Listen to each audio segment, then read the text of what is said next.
actually works before I jinx it. Oh, I think we're all set. I'm gonna copy this. I'm gonna see if I can paste that here. Yeah, okay.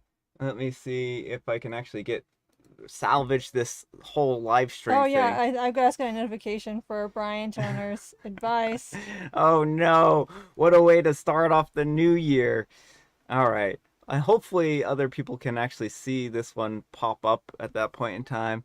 Oh yay, They Mary's here. they're coming. They're here.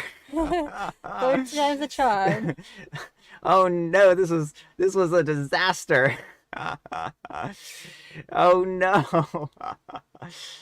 Hi, Mary. Hi, Tuesday. Hopefully Susan sees this one too. Oh no. I do not know why they destroyed my live stream like they did, folks. Like I started it and then it said done. It's done. It finished. It finished the live stream and I'm like that's not right because I'm still trying to stream to it. Oh, this is Yeah, well, we had our poll set up and everything. yeah. Can you folks hear me?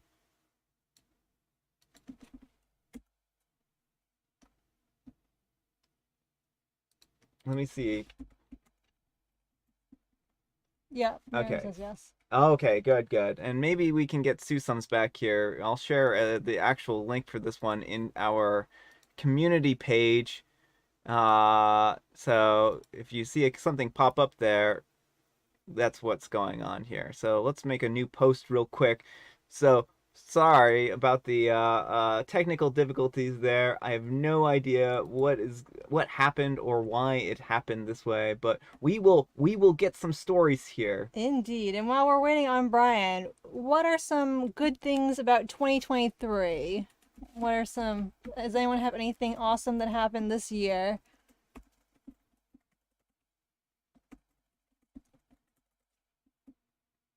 All right. So yeah, yes.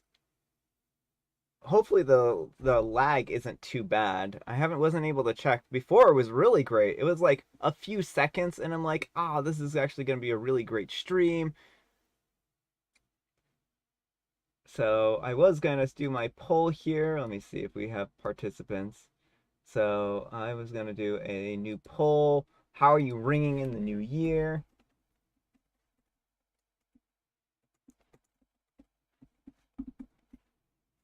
Congratulations on getting married. That's really awesome.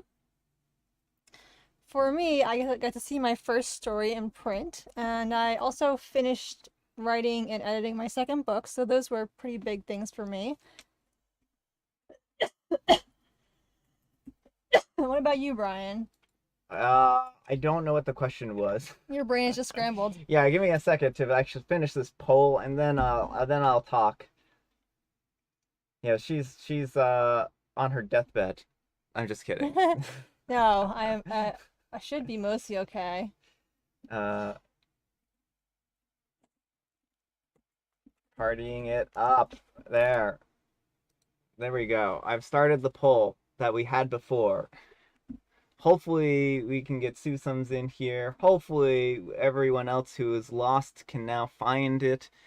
I tried starting that other one. I don't know what exactly happened with our live streaming here, but we are here now and we are hopefully going to have a good live stream from here. So, yeah, I'll just do that. So, let's get started. I mean, it's been some time. You're all very patient. Very very patient with this whole fiasco.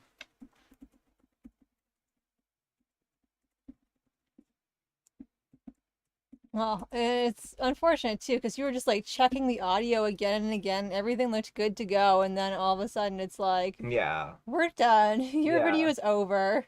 Oops, I've just lost my YouTube window. There it is. All right. So give me 1 second because I was very, very discombobulated there. All right. Well, I guess we'll get started. And for reals this time, we got a good show ahead of us. So we got a lot of great stories. And yes, gremlins. They're your patience is your one virtue. Yes. Alright, so our first letter is titled, Am I the Jerk for Expecting My Date to Cover the Cleaning Costs of a Dress That He Ruined? I'm a 27-year-old female, and I'm a bit of a dilemma, and I could really use some advice here. I've been seeing this guy for a couple of months, and we decided to go to a nice high-end restaurant for a date. Initially, I was going to wear a nice dark blue dress that I would like to wear out, but he asked me to wear a different white dress that I had shown him once as it matched his outfit. I've never had a guy ask me this before. The white dress in question was a gift from my late grandmother and was quite expensive. So I was reluctant, but I agreed. And I just asked that we didn't go anywhere afterwards where I might spill something on it or otherwise mess it up. He mentioned clubbing after dinner, which is why I said that I didn't want to risk messing up the dress. And he said that we could just go to dinner and that I could change out of it before doing anything else. Great. However, the evening took a turn for the worse when he accidentally spilled his red wine all over my dress. He had gotten an unexpected call when he tried to quickly mute his ringer. His elbow hit the glass and spilled it in the lap area of my dress before I could react. It was completely drenched and stained. He was apologetic at the time, and I tried to be cool about it, but inside, I was devastated. Especially since I had mentioned specifically, how I wanted to be careful wearing it. Later, I mentioned to him that the dress was very expensive, and I asked him if he would be willing to help me with the cost of cleaning or replacing it. To get it professionally cleaned and stain removed, it would cost around $100, which I asked him to pay half of. To my surprise, he got quite defensive.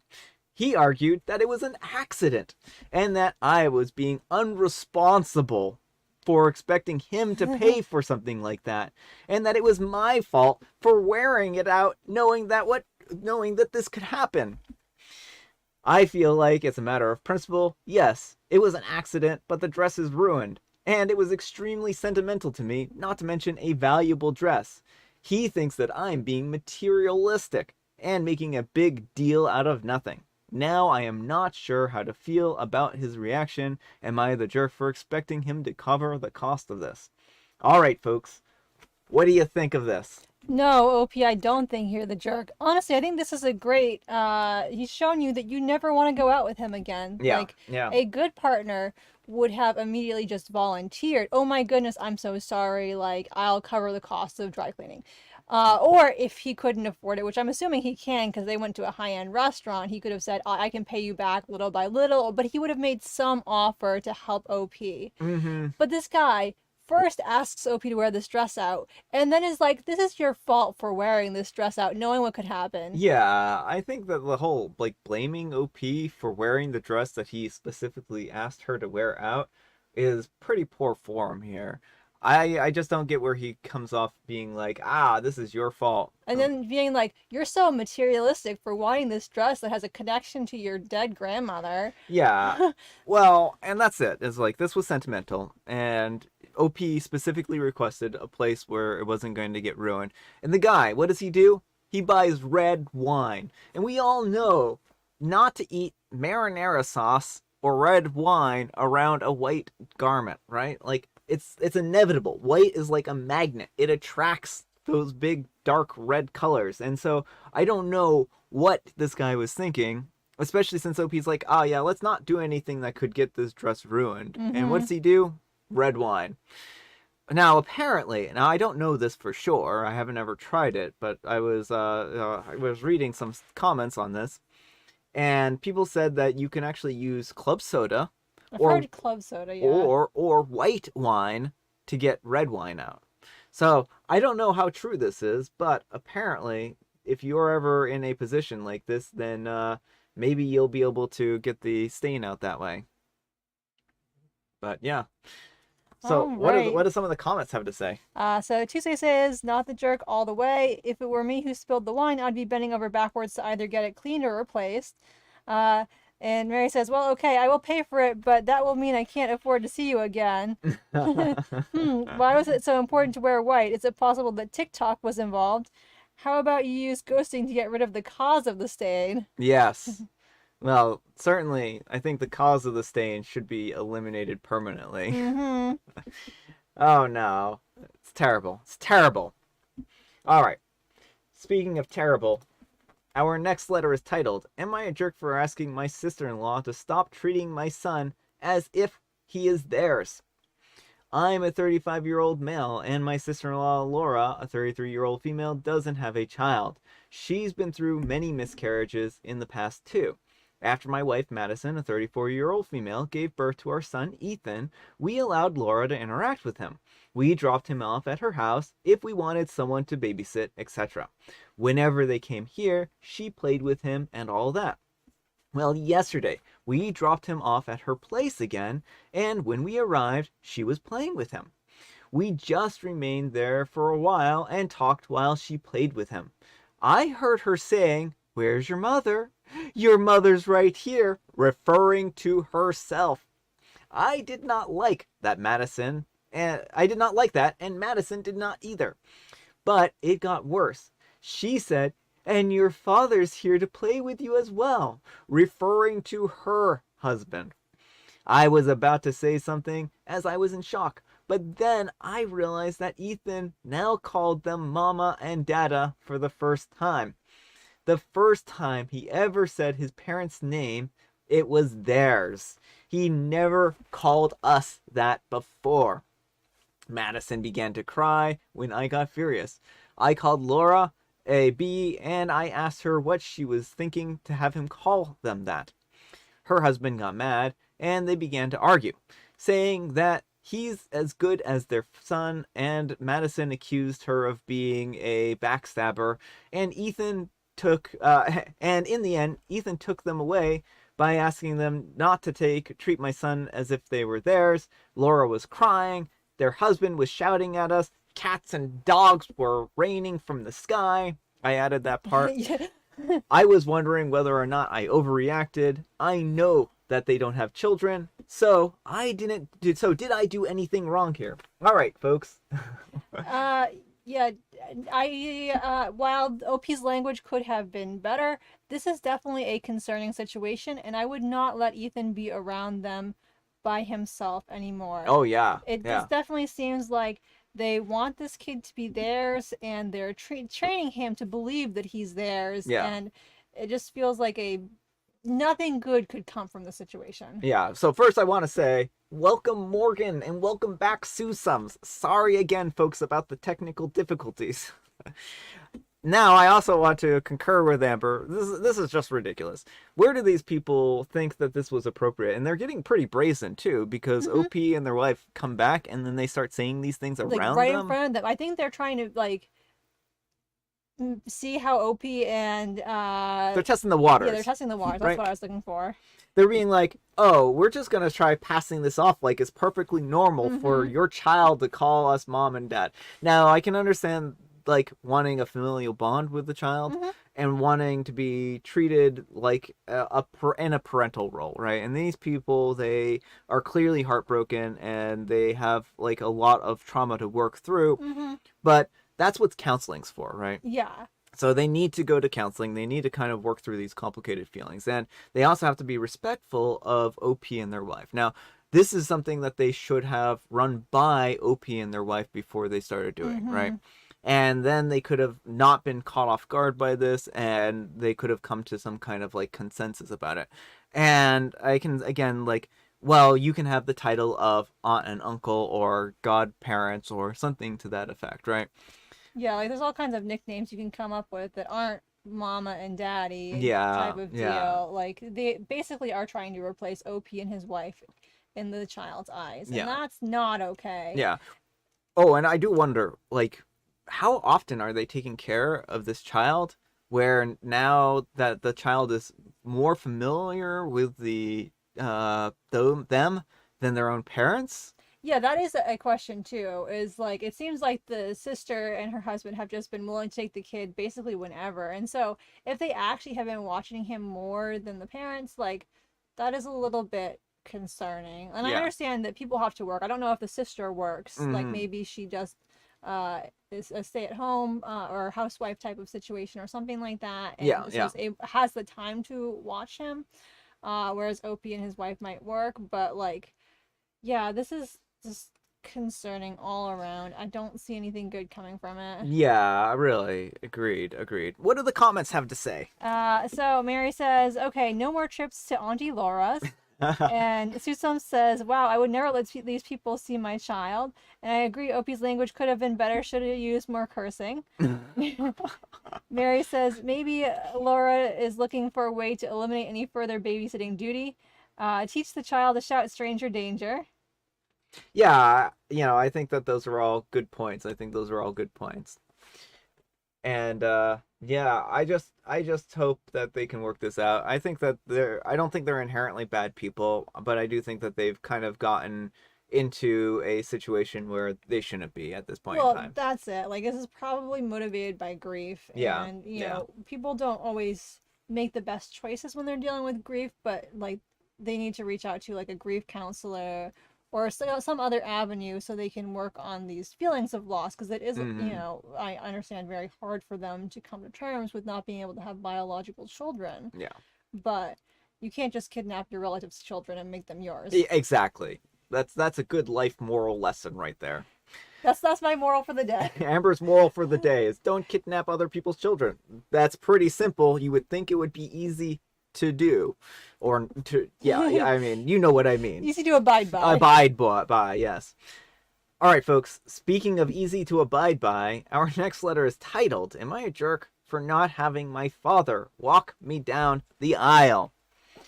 For some context, I'm a 26-year-old female, and my father has never been in the picture. He left the same day that I was born, leaving my mother to take care of me. I am the only child, and I don't have any family beyond my mother, as they disowned her when she fell pregnant with me when she was 17. She has been the best mother ever, and rocked through my whole life, and I'm very thankful for her for that. Now back to the point. Me and my fiance, we have been doing wedding planning for a couple weeks now and deciding on color themes and venues a week ago. Oh, a week ago, the topic of how the ceremony will be taking place came up, and I told them that my mother will be walking me down the aisle as I have no father figure in my life. Seeing my fiance is a very traditional person, he sees the idea of my mother walking me down the aisle as not what should happen. He was upset at me saying that we should do this and that I should reconnect with my father so that he can give me away. I hate that expression, by the way. I told him that there is no way that I'm reconnecting with someone who was never in my life and never tried to be in my life and ran away from his responsibilities, leaving my mom to raise me. When I said this, it turned into a massive argument and resulted in him storming out and staying at his sister's house. The same day, I received countless calls and messages telling me that I'm a horrible person and that I need to just get over it for one day to be the woman that I should be.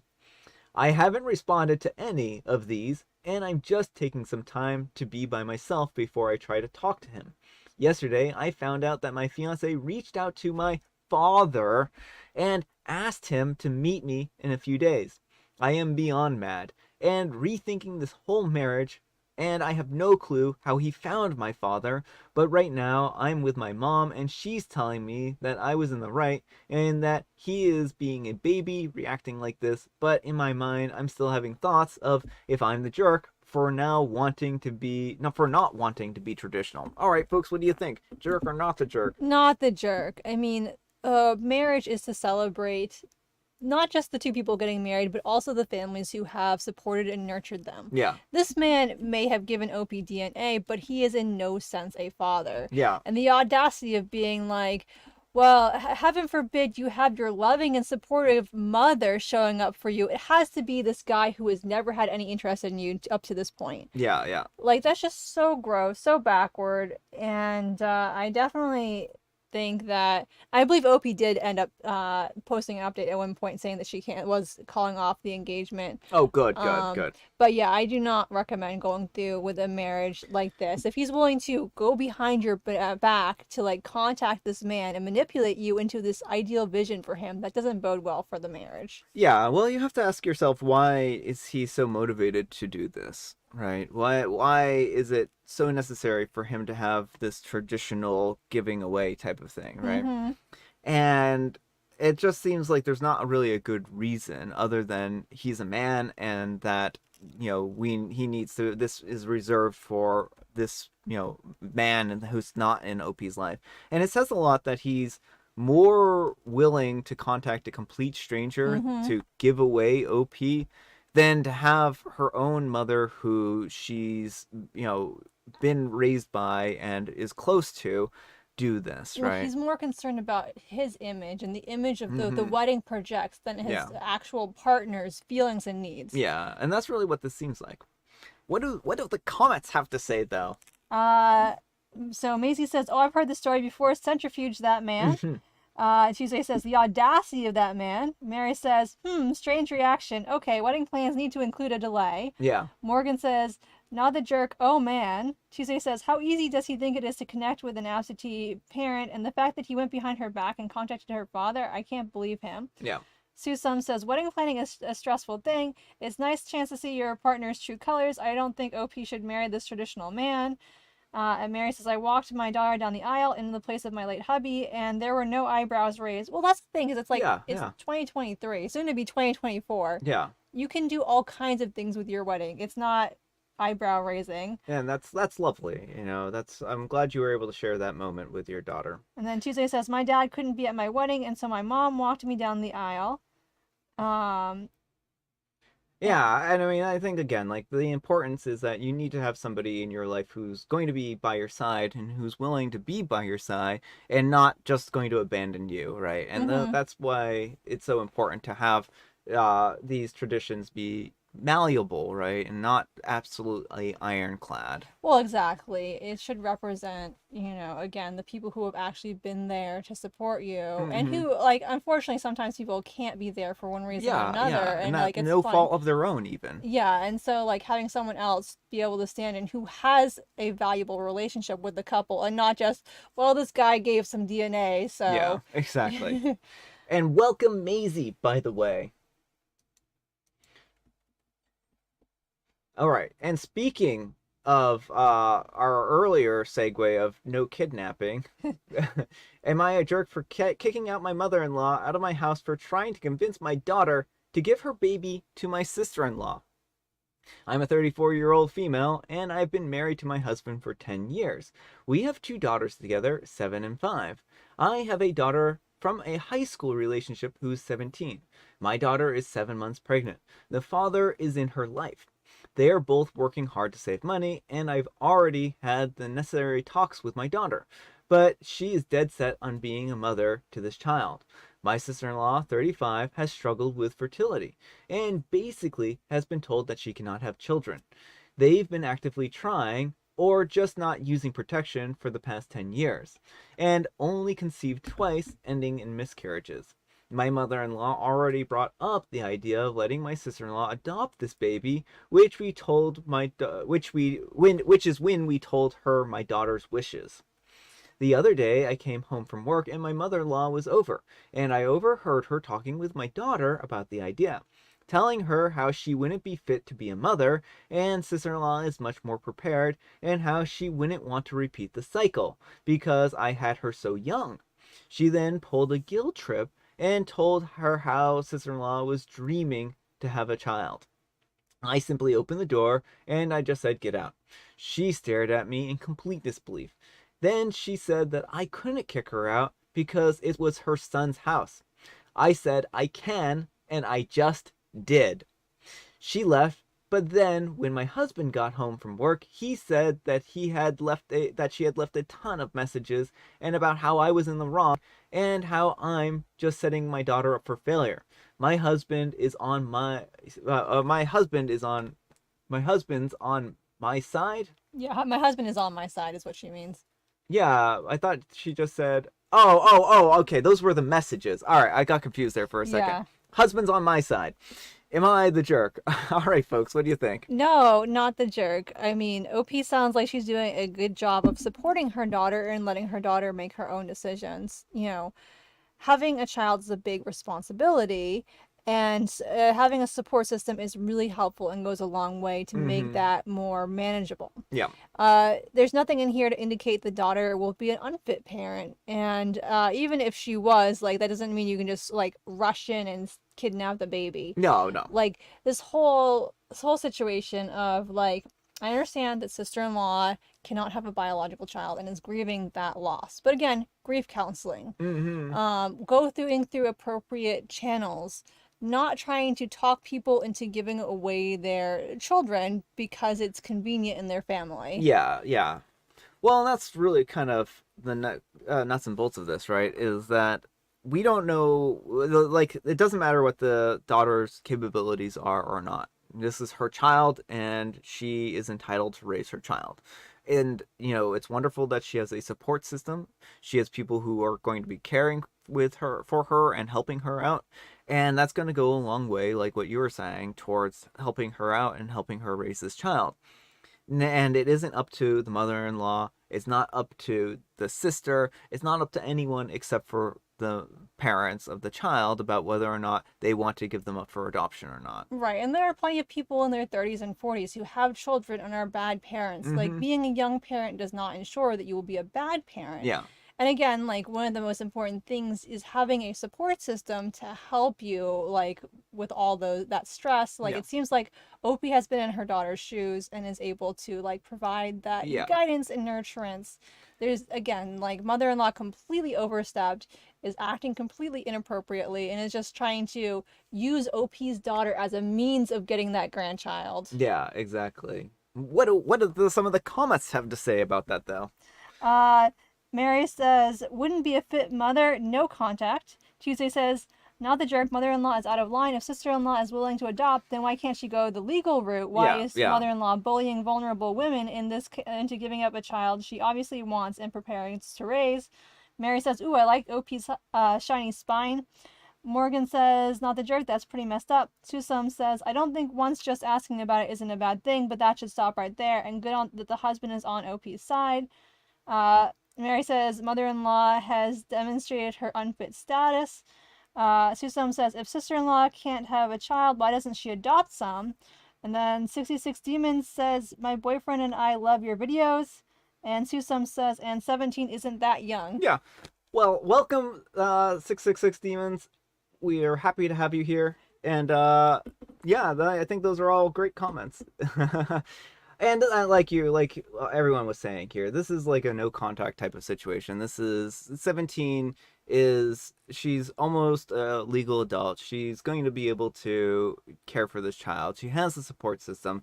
So, I think that at this point in time, no one should be forcing her to give up this child and be convincing her that she's a terribly or unfit parent. And speaking of terrible and unfit parents, am I the jerk for refusing to babysit my children's half and step siblings for their mom? I think that works. I think that segue The segue works. will work. The segue will work. It will work. We'll force it to work if it doesn't work. I'm a 31-year-old female, and I'm married to James, a 35-year-old male. And we have a 3.5-year-old son together. James also has 2 children, Grace, a 13-year-old female, and Luke, a 14-year-old male, with his ex-wife, Sharon, a 36-year-old female. Sharon and James have been divorced for 12 years. And ever since, Sharon has been in a string of relationships and had 4 additional children who are ages 10 and under. She is currently married and has 3 stepchildren who are 7 and under.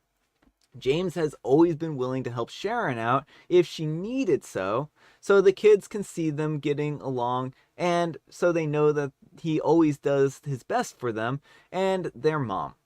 But now he wants me to go a step further than he ever has, and he wants me to babysit all of Sharon's kids, since I'm a stay-at-home mom, technically. But I do run my own online business to earn money, and I'm able to do that around everything else in my life. He said Sharon is struggling to find childcare for all of the children that she has, and her husband is a bit of a deadbeat.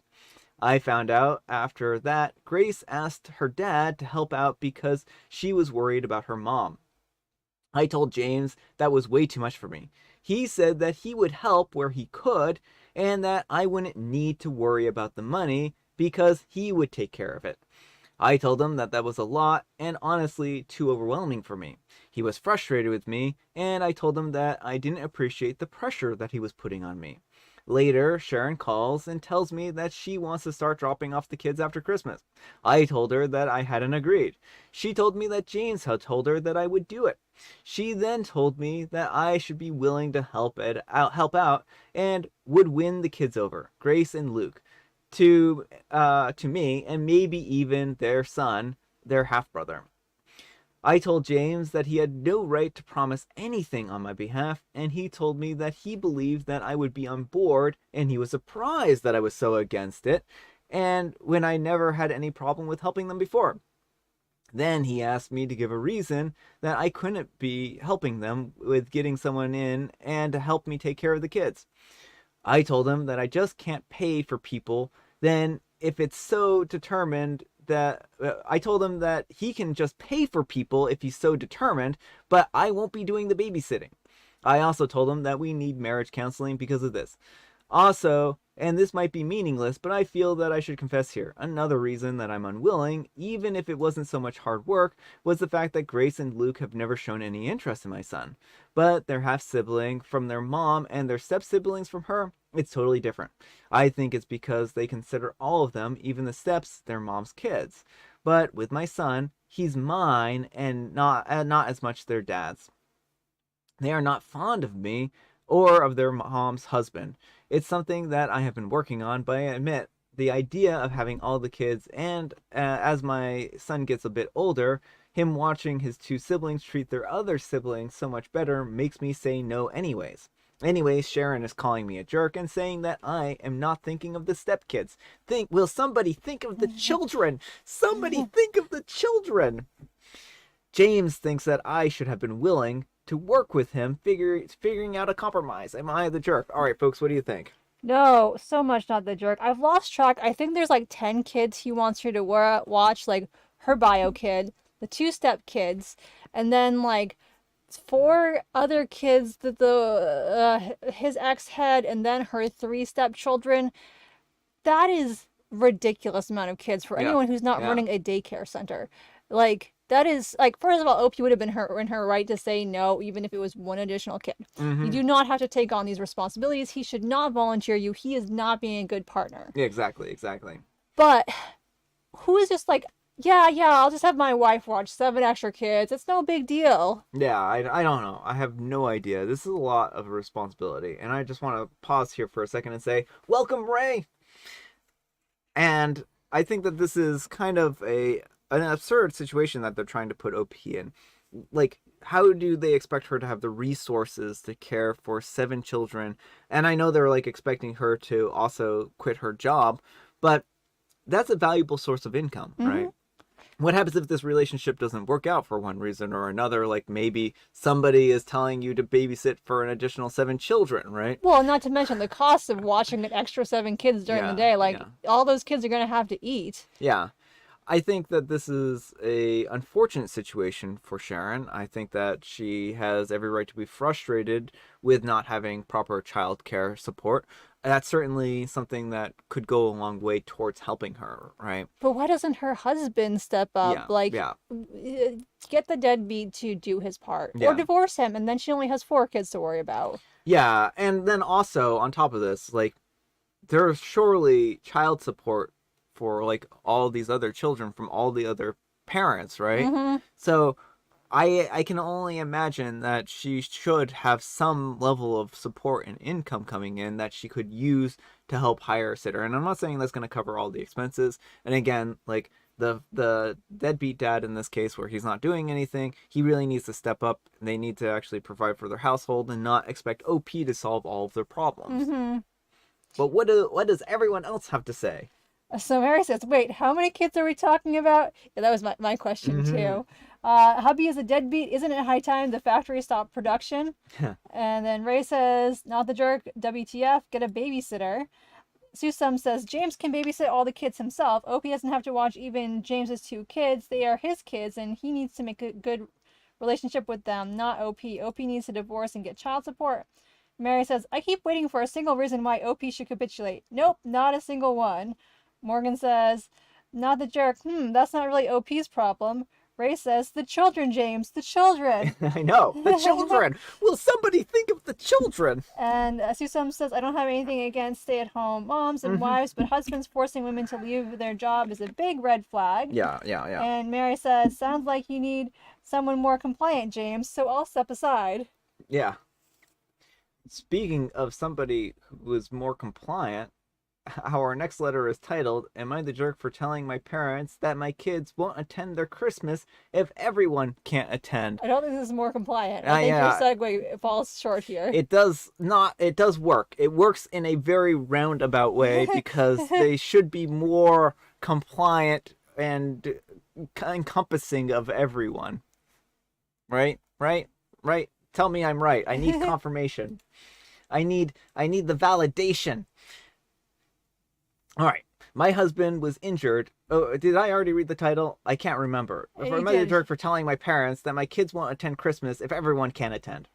My husband was injured when we were in high school, almost 18 years ago now, and he uses a wheelchair. We have 4 children. His 15-year-old son from a previous relationship, an 8-year-old daughter, a 5-year-old son, and a 1-year-old daughter.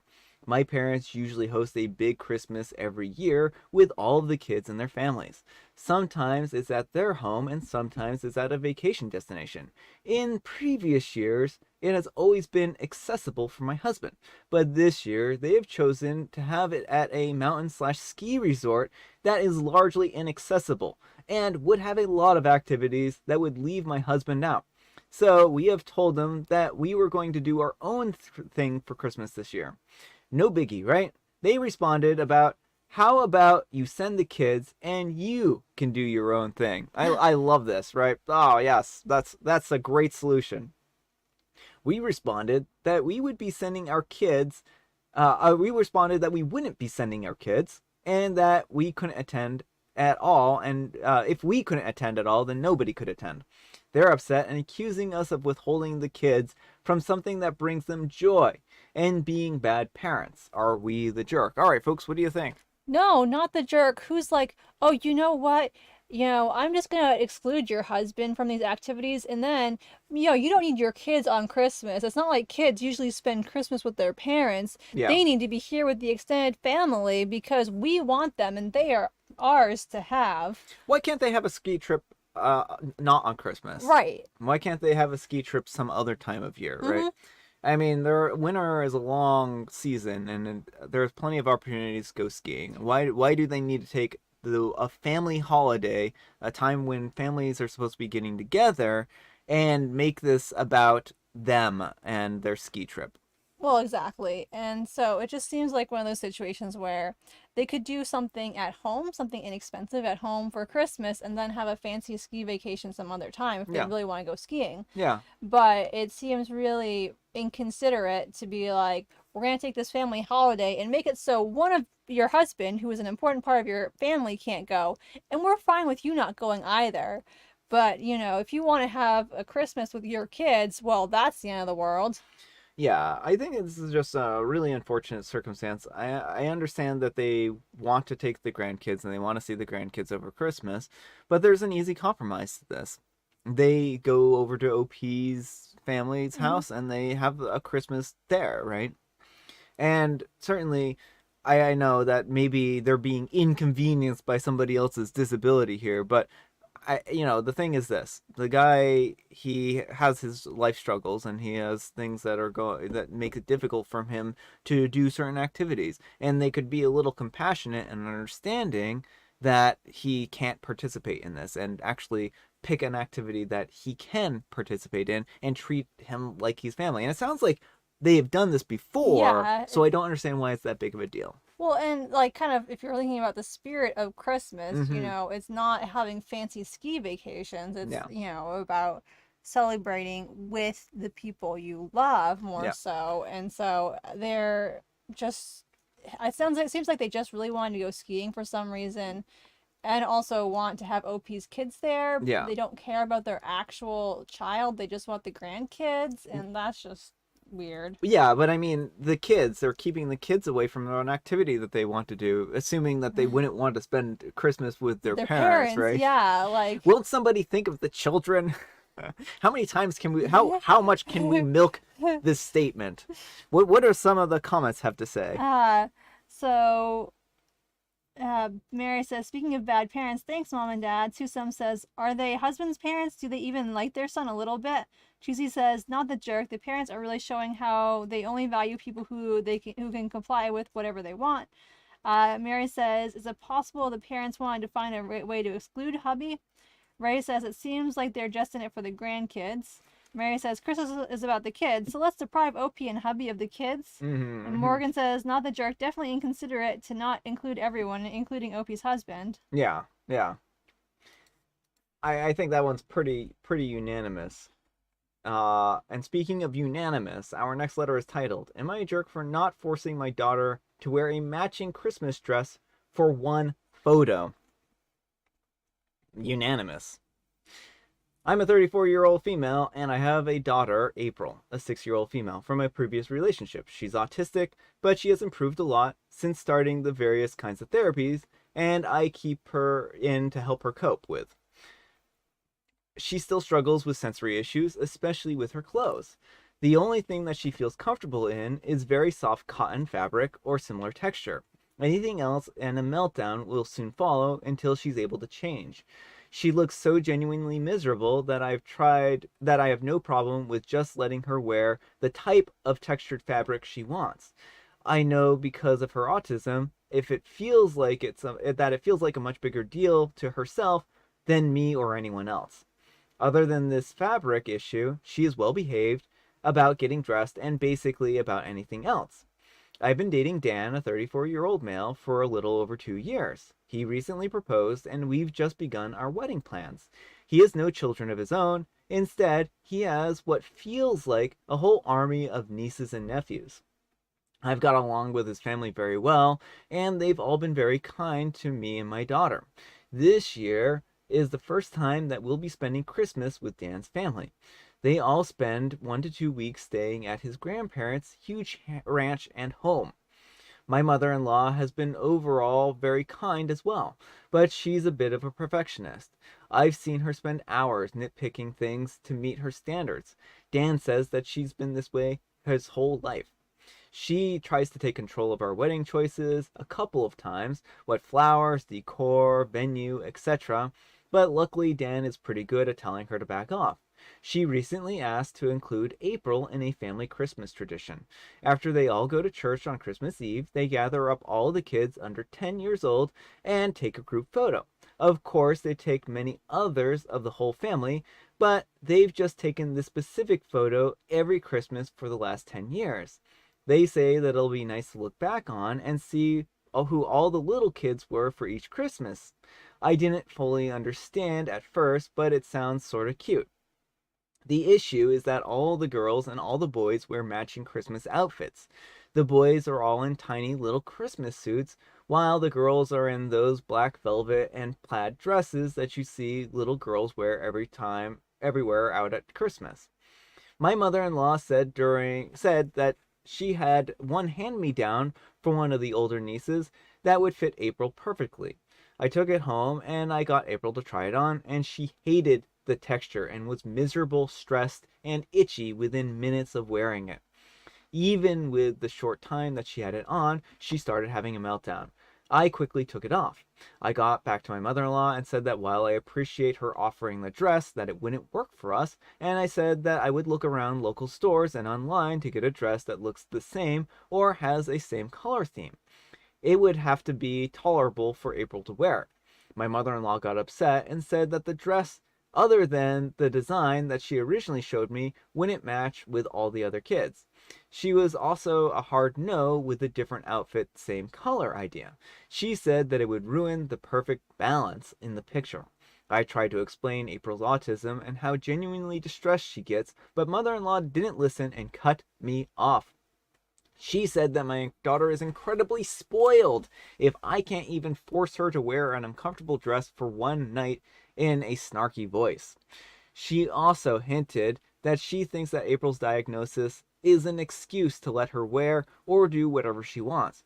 She rolled her eyes and said once my daughter grows up, she'll get a hard hit of reality and I should show her some tough love to help her learn that she doesn't always get what she wants.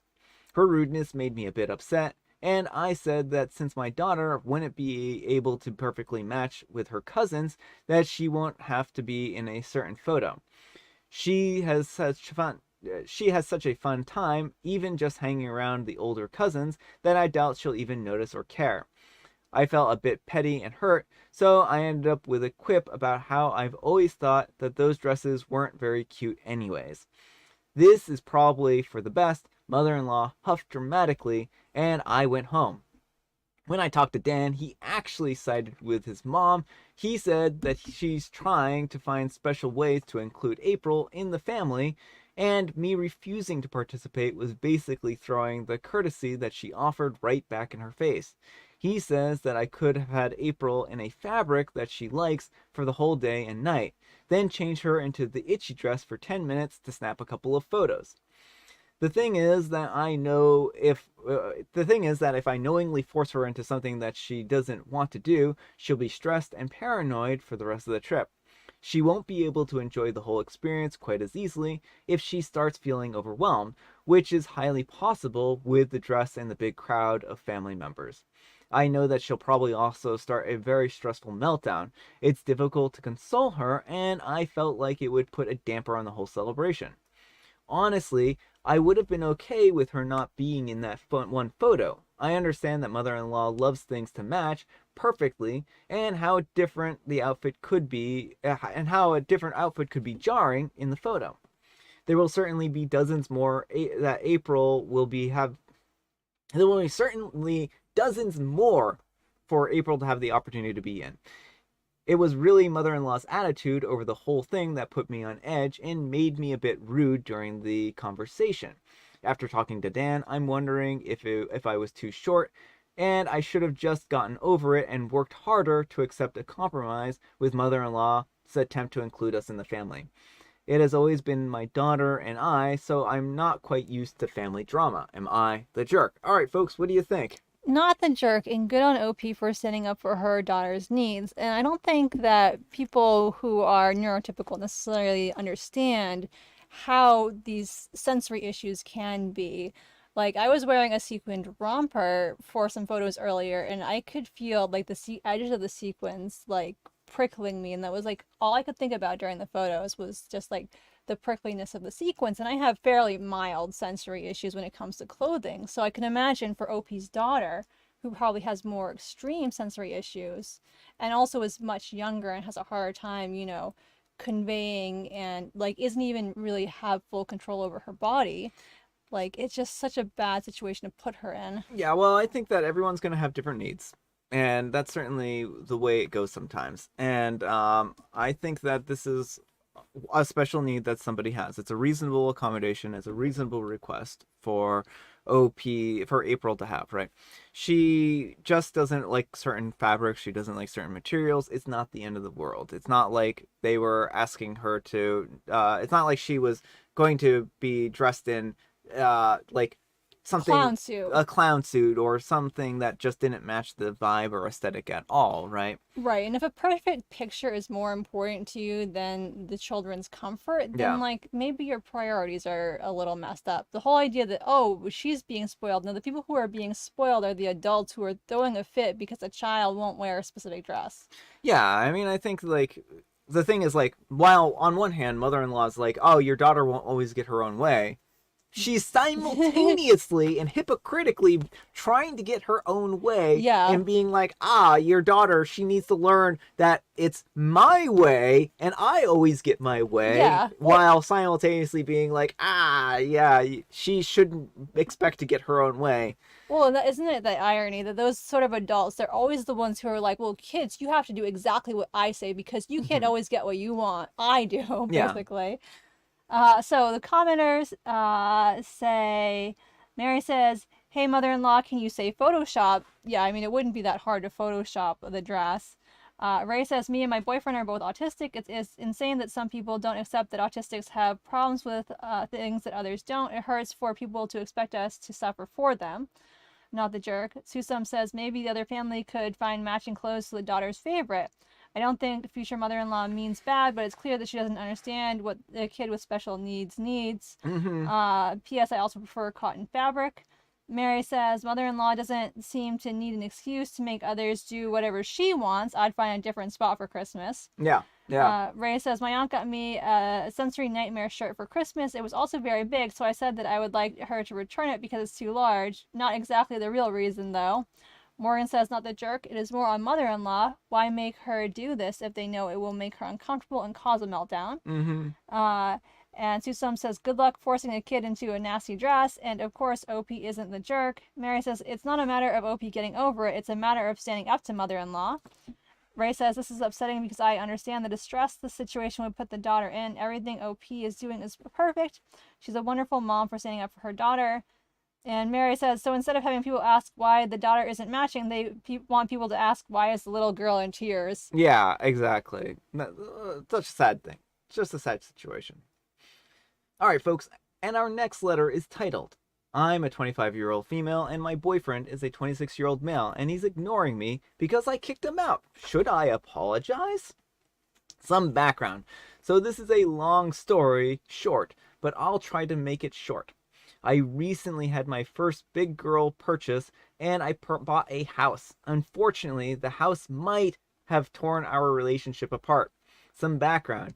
I ended up hosting a housewarming party with all of my friends. My boyfriend is in the military and does cybersecurity and is stationed in a decent bit further away from where I live. He's getting out soon and is going into the reserves in a few months, so we will be moving together in May and hopefully a ring is coming soon after.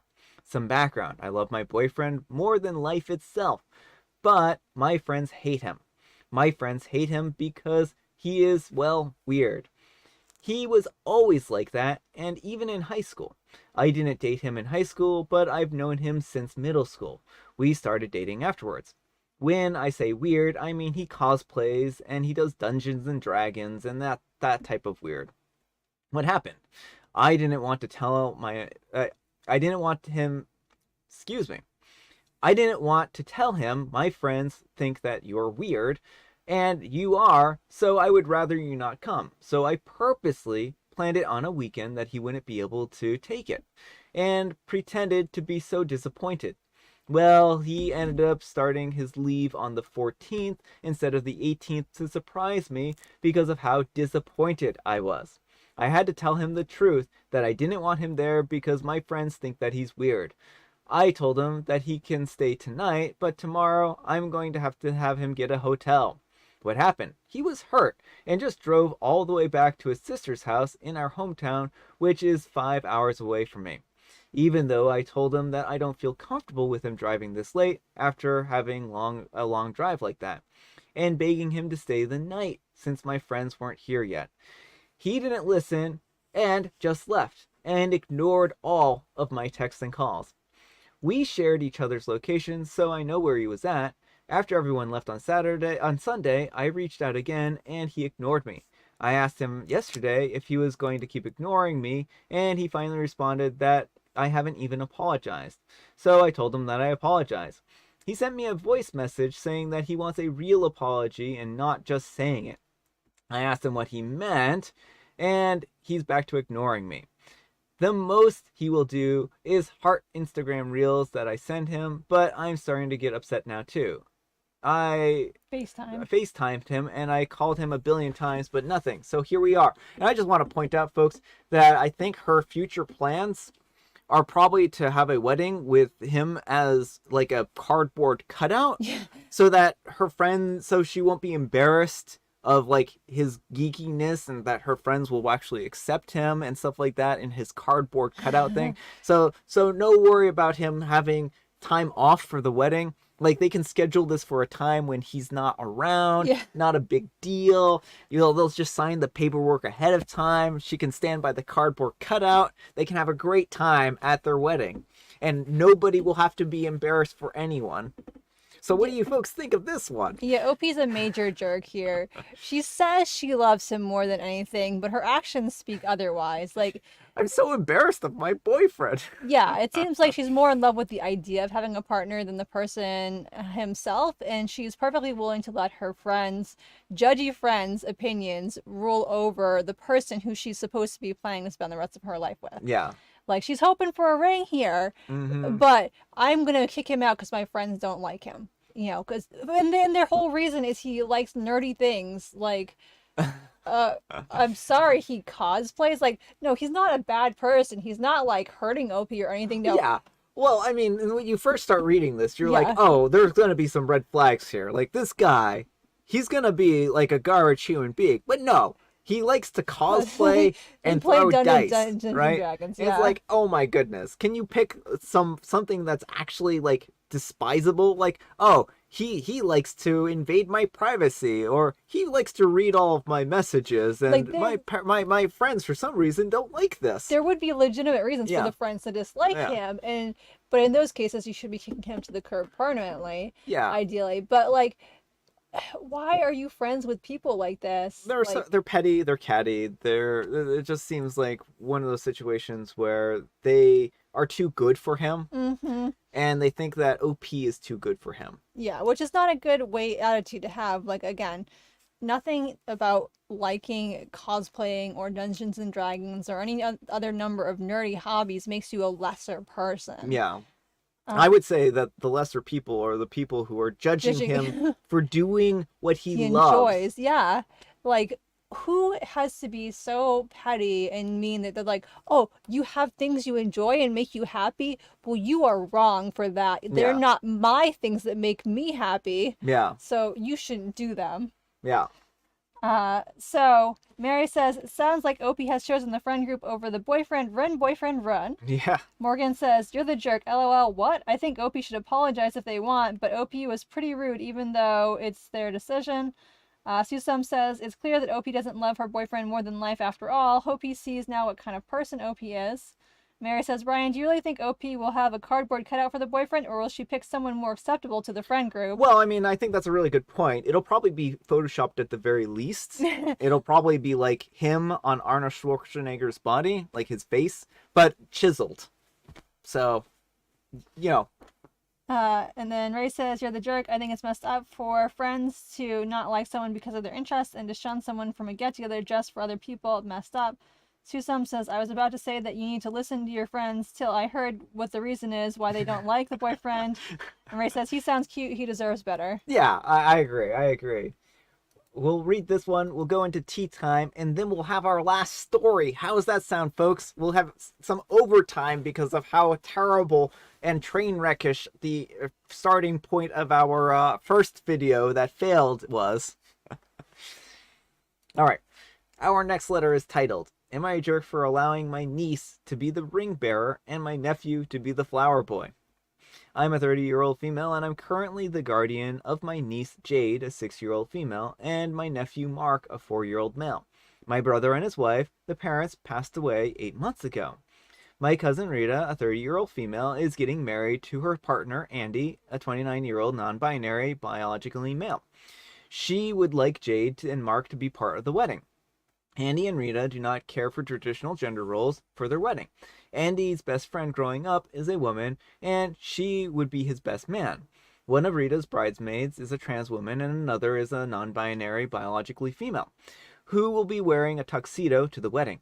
Andy and Rita asked me if Mark can be the flower boy and Jade be the ring bearer instead of the traditional roles. Mark would still wear his little tux, and Jade a little taffeta, I don't know how you say that, taffeta dress. I believe as long as it's not crazy, whatever the couple wants at their wedding, they should get. I said yes, everyone was happy. Rita took a picture of Jade and Mark and posted on social media, captioning my flower boy and ring bearer girl. A few hours later, the kids and I got home. I got a call from Zoe, who was my sister-in-law's mom and kids' grandma. Zoe and Rita were on Facebook and friends together because their workplace did a collaboration once, so she saw the pictures of Jade and Mark. Zoe blew up at me, telling me that Jade and Mark cannot take up those roles. She said if they are not the flower girl and ring boy, then they just can attend the wedding as guests. She said that the gender fluid hogwash will come back and bite society later, and she wants her grandkids away from the drama, and neither Rita nor I had any place her grandkids had the right to place her grandkids amid this gender nonsense. She said that Jade and Mark have the right to be protected and keep their activities and participation to things that are gender appropriate. I personally think that Zoe is ridiculous and needs to chill, so am I the jerk? All right, folks, what do you think? Not the jerk. There is nothing harmful about letting a little girl carry a ring and a little boy throw some flowers. Yeah. Like, this is just ridiculous. The sister-in-law's mom is not the children's guardian. She doesn't get to make decisions for them. She doesn't have to like everything the parents do, but what OP is, doing is not harmful. I think that this is certainly like what you said. There is no harm for them doing these roles as they are, right? Like, boys can throw flower petals just as well as girls can bear rings, and I think that is if that's what they want to have their wedding celebration like, then that's what they can have their celebration like. I don't think that this is harmful. I don't think this is hurtful. I think that this is just fine, right? And we really need to be moving away from these rigid gender roles anyway. Like, let people live as they want to live and enjoy activities that they want to enjoy. Yeah. What do some of the comments have to say, though? Mary says, no one in the audience will be whispering, gasp, flower boy and ring girl. No, they'll be saying, oh, hey, they are so cute. Yeah, exactly. Tuesday says, as a non-binary person, I say not the jerk. Ray says, not the jerk. It is not that deep. Flower boys and ring bearer girls are so cute. And Susum says, while no one is forcing the kids to actually pretend to be the other gender, boy in a dress and things like that, I don't see any problem. American wedding doesn't make a lot of sense to me anyway. Morgan says, not the jerk, nothing wrong with that. And Mary says, by the way, it sounds like a smart idea to put a 6-year-old in charge of the rings and the 4-year-old with the petals. Rings can get dropped. Yeah, I mean, that's actually a really good point. Speaking of a really good point, it's tea time. Grab your beverages of choice. I've been nursing my tea, and Amber has a joke that she wrote herself. What animal doubles as a fashion accessory? Well, I can tell you exactly what animal doubles as a fashion accessory. It's the rabbit from the last joke. No, this is okay, a mink. No, this is an animal that stays alive. Well, I mean, you can have a mink that's alive, and you can also have a rabbit that's alive, and just wear its foot as fashion. Like, a I mean, boa. Not a boa constrictor, A boa. a boa constrictor. So you're saying that it's gonna like you? No. Okay, so there's feather boas and Okay. there's boa the snake, and Yeah. you call them both boas, so it's a play on words. Why can't we just have like a bunch of minks? Like, you like have the control over the minks, and you're like, come to me, minks, and they like crawl up you and turn into like a mink jacket on you. Seems really awkward and controlling. Well, I mean, if you are like I've heard of people who have pet snakes, and the snakes are happy to just chill around their shoulders. Yeah, I mean, I'm sure that is a considerably less cool idea than the one I have, but you can have it work. You can have it work. What are people's guesses for the tea? What are the at home? What are the status of the poll here? Let's see what some folks have to say. Oh no, not the rabbit's foot. Oh no. I'm sorry, Mary. I couldn't help myself. I'm not a good person sometimes. Ray is grabbing her green tea. Oh, I hope you enjoy your green tea. Since 2024 is already 2 hours away, I'm sipping my champagne. Well, congratulations. Happy New Year to you. Boa was a pretty clever. It was pretty clever, Mary. I agree. Wait for tomorrow's joke. Tomorrow's joke is fun. Tomorrow's joke is even more fun, folks. This is high expectations. Wait for tomorrow, and you'll have your socks knocked off by how good Amber's joke I don't know is. if you'll. It was just like there was an image I saw on Canva I wanted to do, so I made up a joke around it. Oh, I see. I see. I'm gonna end this poll and see. We're gonna start up another poll real quick, just so I can see what everyone has to say. We're gonna say tea. We're gonna do Mega Mint, Earl Grey, and licorice spice here. Licorice spice. There we go. Now we have our poll going. You can vote. We can see. I will So that- refrain from voting because I know the answer. Oh, we've got one Earl Grey. We've gotten some Mega Mints here. Oh, let's see. Let's see. Mary says Mega Mint. Morgan says the show on Adult Swim did that with cockroaches. Oh, That's oh, horrifying. that's absolutely something I did not need mental imagery for. Morgan says licorice spice. Misty says, I'm having peppermint tea and looking for a show to watch. Well, I hope you find a show, and welcome, Misty. Misfit box. Oh, Misfit. Misfit. I apparently can't read. It's smaller on my screen here, so Yeah. that's why I have to kind of like lean into it. That's why I have my face and head constantly cut off here. Let's see. So, you're so excited about getting your socks knocked off. I am too. I'm looking forward to how good this joke is. Amber has really built it up. I can't wait. If it's not the best joke that I've ever heard, Okay, then... I can guarantee it will not be the best joke you've ever heard. It's very silly. Oh, wait. I mean... Mary, I'm going to be honest here. I have Mega Mint, so I'm not going to let you change your vote because that would be wrong. I have Mega Mint. Oh no. Oh no. And you're scared about socks. Did I wash them? So, I forgot. Yes, tomorrow is Mega Mint Monday, but I forgot that tomorrow is Monday. I was kind of like in this weird mind space because it's technically like Monday right now that I'm recording this because I always record a day ahead of time. Mhm. So I'm like tomorrow already, but it's really not.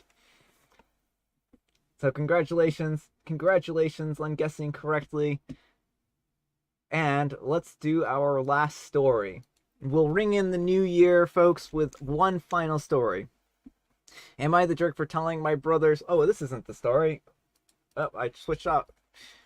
Today I messed up by flowering while showering into my 20s.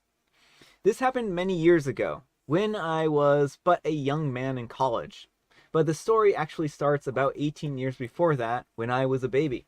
Like most kids, I hated soap getting in my eyes in the bath. Even the gentle baby shampoo would send me into a rage.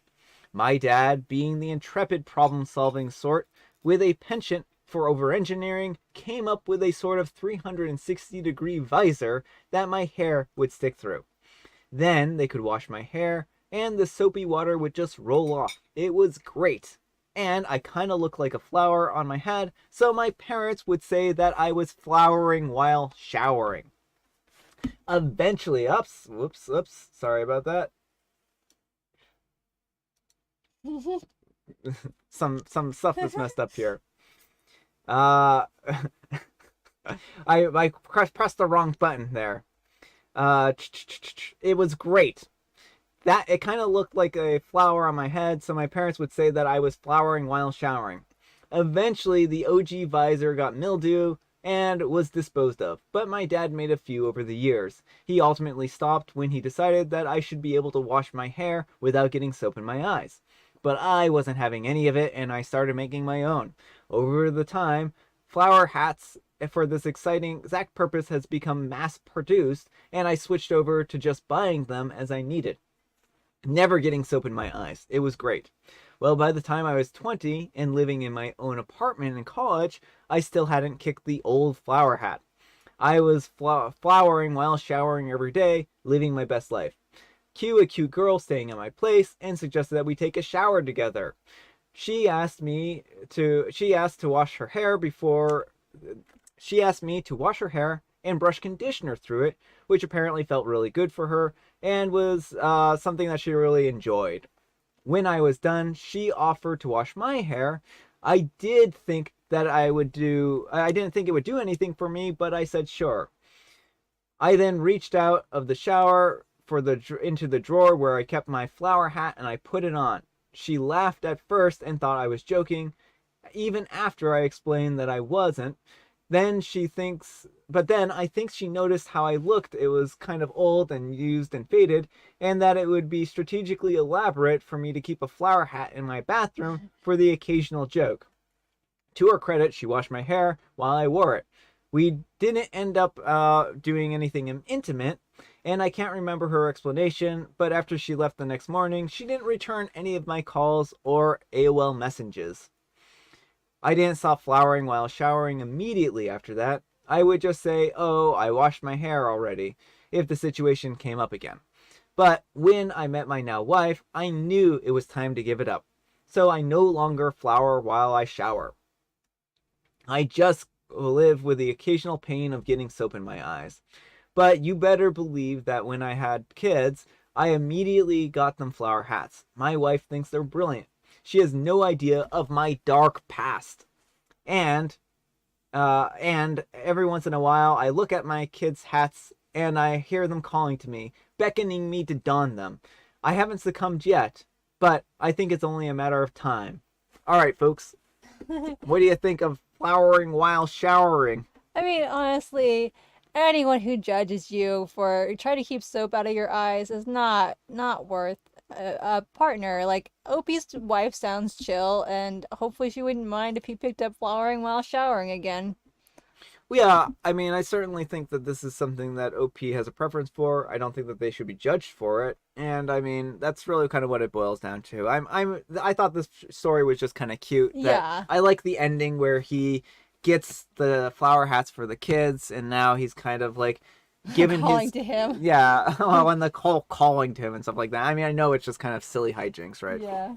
But I think it's really nice that he's kind of given his kids the opportunity to kind of have the same experience. And I think that it's just one of those things where, you know, sometimes having soap in your eyes is painful, and especially as a kid. And I think that there's nothing wrong with that. For me, I just suffer with the pain of soap in my eyes. I very rarely get shampoo in my eyes these days, but I remember one time my sister and we were washing our hair. I don't even think we were taking a bath. We were just like washing our hair with my dad's Pert Plus, and we got that in our eyes, and that was so painful. Yeah.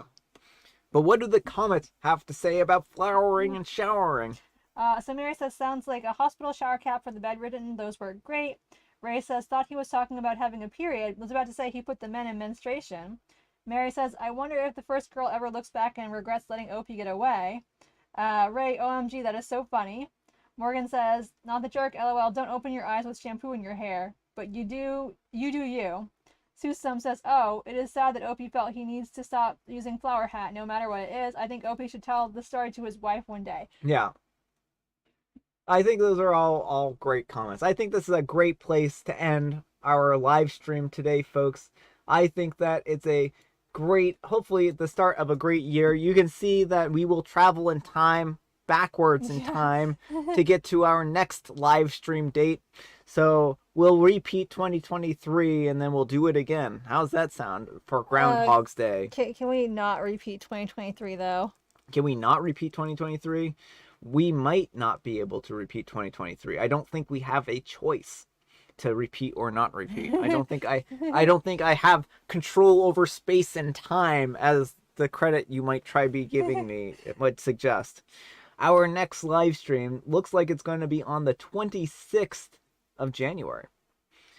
So let me see if I can like modify that in real time.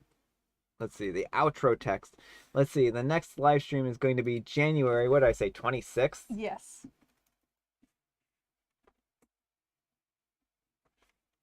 All right. There you go. January 26th, 2023. I am on 2024. 2024. We're still time traveling. We're still time traveling, folks. We're just going to have it a little bit later. 2024. All right. There we go. Thanks so much for watching. now you can see that we will not be time traveling. We won't have to be time traveling dinosaurs this year. We will be able to Well, have actually, our maybe we live can stream. time travel back to 2023 and change the course of history. We can figure out about the carbon dioxide sooner. Yes. But thanks so much for watching, folks. I hope you all had a great time. I hope you all have a great year, and I hope everything works out well for you. So, Happy New Year. Happy New Year, everyone. Happy New Year Tuesday. Happy New Year, Morgan. Happy New Year, Ray. And I hope you enjoyed the live stream. Thanks for joining us. Thanks for joining us, everyone. Happy New Year, Mary. Happy New Year, Susums. I hope that you are already enjoying your new year. And I prefer skipping time travel as well. It's very nauseating. And oh, great! We're looking forward to seeing you, Ray. We hope you are on. We will look forward to that. Bye, Mary. Bye, everyone. Bye. Take care.